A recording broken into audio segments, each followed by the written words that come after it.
Mind app वाला session देखा था आप लोगों ने, है ना? तो उसमें एक गर्लफ्रेंड के अलग हो जाने से एक बॉयफ्रेंड को दुख हो रहा है, लेकिन आप सिर्फ एक बॉयफ्रेंड नहीं हो, आप पहले तो एक लड़के हो। क्लियर हो रहा है? तो एक लड़के को दुख हो रहा है? नहीं हो रहा। लड़के को क्या दुख होगा? समझ रहे हो? कितना सिंपल है। यहां तक कि आपकी बॉडी को भी दुख नहीं हो रहा है, आप किसी के बेटे भी हो उसको भी दुख नहीं हो रहा है, तो दुख हो किसको रहा है? सेंटर में क्या आ गया? I am this body. ये एक थॉट है, रियलिटी नहीं है।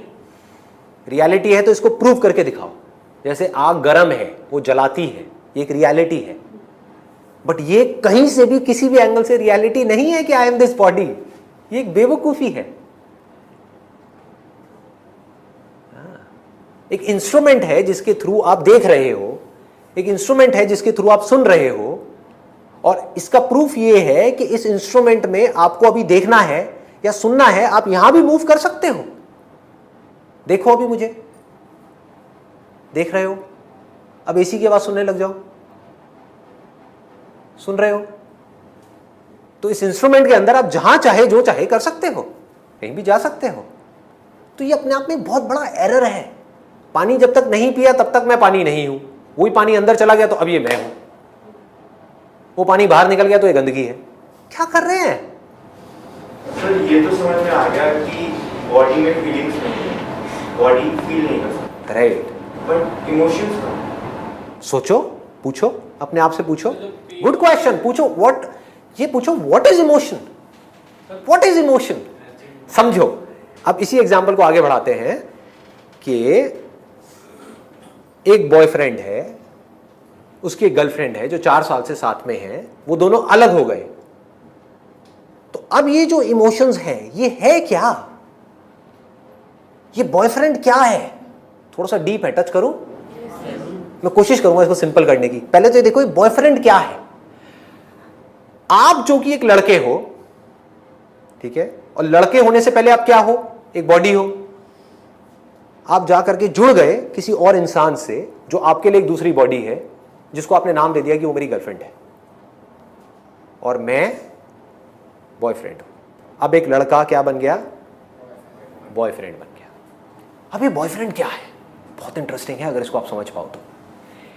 अगर आपकी इस बॉडी के अंदर से उस लड़की जिसके साथ आपका रिलेशन है उसकी सारी यादें निकाल दी जाए, सिर्फ उसकी, आपके अंदर एक बेटे की याद भी रहे, एक स्टूडेंट की याद भी रहे, एक एम्प्लॉय की याद भी रहे, लड़के की याद भी रहे, सारी यादें रहे, सिर्फ उस लड़की से रिलेटेड जो एक्सपीरियंसेस हैं, जो आप पहली बार मिले, उसको देखा, उससे बात हुई, समझ गए? जो भी एक्सपीरियंसेस हैं, 1 साल तक आप उसके साथ रहे, सिर्फ वो वाली यादें निकाल दी जाए, तो बॉयफ्रेंड कहां है? बहुत डीप है ये, इसको ध्यान से समझ लेना। तो मतलब कि बॉयफ्रेंड क्या है? There is no boyfriend. Boyfriend is nothing but memories of girlfriend. समझ गए? मेमोरीज पे टिका है सारा का सारा खेल। हमारे सारे थॉट्स मेमोरी पे टिके हैं। तो इमोशंस क्या है? हमारी एनर्जी कैसे तेज चलने लग जाती है एकदम से? मेमोरी। उसको हम प्यार कहें, ये कहें, वो कहें, कुछ भी बोलते रहे, क्या फर्क पड़ता है? It is nothing but memory. अजीब लग रहा है सुनने में? प्रैक्टिकल है।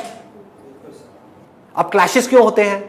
अगर आपको ये बेसिक्स क्लियर हो गए ना, ये बेसिक्स की बातें कर रहा हूं मैं इस समय, ये फंडामेंटल्स है, लाइफ के फंडामेंटल्स, ये क्लियर होगा तो आप किसी भी प्रॉब्लम को सॉल्व कर सकते हो। कॉन्फ्लिक्ट्स क्यों होते हैं? देखो, ध्यान से समझो। मैं हूं बॉयफ्रेंड, कोई और है गर्लफ्रेंड, आप गर्लफ्रेंड हो। ये लड़की को नहीं बोलूंगा ना, अजीब हो जाएगा थोड़ा सा, कैमरे पे है, लड़कों में चल सकता है, थोड़ा हंसी मजाक चल सकता है। शर्ट भी आपने पिंक कलर की पहनी हुई है।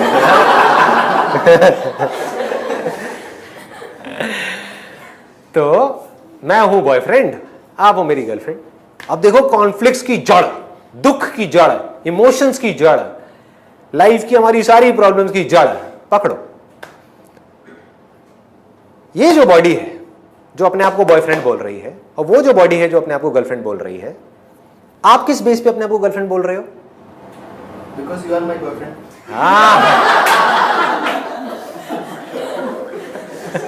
आपकी आंखों में मैं एक प्यार देख रहा हूं। भाई साहब ये सब भुला देना यहां से निकल करके, कहीं मेरे घर आ जाओ। ठीक है, तो आपके अंदर इस बॉडी से रिलेटेड जो यादें पड़ी हुई हैं, उन यादों से जो आपने अपने आप को जोड़ लिया है, ठीक है, वो एक गर्लफ्रेंड है। और सेम यहां पर भी यही है कि इस बॉडी के अंदर, इस ब्रेन के अंदर जो मेमोरी पड़ी हुई है आपसे रिलेटेड, वो बॉयफ्रेंड है। क्लियर हो गया? तो अब आपकी मेमोरी अलग है इस बॉडी से रिलेटेड, इस बॉडी की मेमोरी अलग है उस बॉडी से रिलेटेड। ठीक है, जब ये दो मेमोरीज अलग अलग हैं और पूरी तरह से अलग है, ये भी समझ आ रहा है, पूरी तरह से अलग है, कुछ भी दूर दूर तक नहीं मिलता है। आपके एक्सपीरियंसेस मुझसे रिलेटेड अलग हैं, मेरे एक्सपीरियंसेस आपसे रिलेटेड बिल्कुल अलग है, तो क्लैश होना ही होना है। जब तक हम इस पर्टिकुलर मेमोरी से अपने आप को डिटैच करके, बिना मेमोरी के मैं आपको नहीं देख लेता, जैसे आप हो वैसे आपको नहीं देख लेता, तब तक क्लैशेस रहेंगे।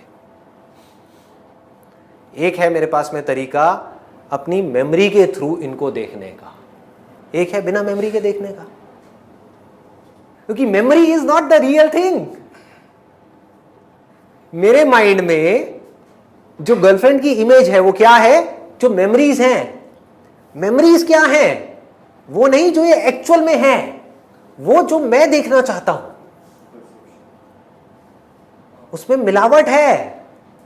मैं कैसे देखूंगा? जैसे मेरी अपब्रिंगिंग होगी, जैसे मैं बचपन से इस दुनिया को देखता आया हूं, वैसे मैं इनको देख रहा हूं, एज इट इज नहीं देख रहा। ऐसे ही आप जब मुझे देख रहे हो तो आप रियल संदीप को नहीं देख रहे। संदीप की अपनी एक इमेज अपने माइंड में बना ली है, उसको आप देख रहे हो, उसके बारे में आप सोच रहे हो, उससे आपको प्रॉब्लम है। समझो प्रॉब्लम किसको किससे है? दो बॉडीज को आपस में कभी एक दूसरे से प्रॉब्लम हो सकती है? नहीं हो सकती, इम्पॉसिबल। कैसे हो सकती है? प्रॉब्लम सारी की सारी जो है वो मेमोरी से रिलेटेड है। मैं आपके बारे में कुछ सोच रहा हूं जो सच नहीं है, कि what ever you think about Sandeep is not the real Sandeep. समझ पा रहे हो? इसको प्रूव करना है। अभी आप सब लोग यहां पर बैठे हो, जो भी आप मेरे बारे में सोच रहे हो, सब अलग अलग सोच रहे हो। कोई अपने माइंड में कुछ सोच रहा है, कोई कुछ सोच रहा है, कोई कुछ सोच रहा है, कोई कुछ। उसमें से सच क्या है? वो जो मैं एक्चुअल में हूं, या वो जो आप मेरे बारे में सोच रहे हो? जो मैं एक्चुअल में हूं। इसका मतलब आप जो भी कुछ सोच रहे हो मेरे बारे में, वो सब झूठ है। सोचो,